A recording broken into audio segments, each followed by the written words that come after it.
Αγάπες μου, καλημέρα. Εγώ με την κολόνια φέρνω λίγο την άνοιξη. Φοράω την Alliance. Σας εύχομαι να έχετε έναν υπέροχο μήνα.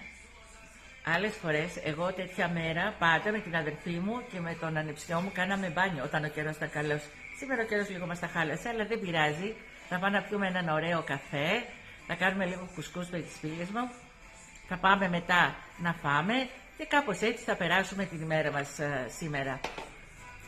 Τζινάκι, φορεματάκι, περλίτσες για να είμαστε κομψές, δαχτυλίδι με πέρλα για να το συνδυάσουμε και αν εσείς έχετε και σκουλαρικά και αντίστοιχα μπορείτε να φορέσετε. Εγώ επειδή έχω πρόβλημα δεν έχω σκουλαρίκια με κλίψ.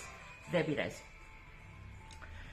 Είναι ο ωραιότερος μήνας αυτός για μένα. Είναι ο ωραιότερος μήνας και εύχομαι σε εσάς να τον περάσετε υπέροχα αυτό το μήνα. Όπως και τη σημερινή μέρα. Να βγείτε να διασκεδάσετε και να κάνετε και το στεφάνι το μαγιάτι.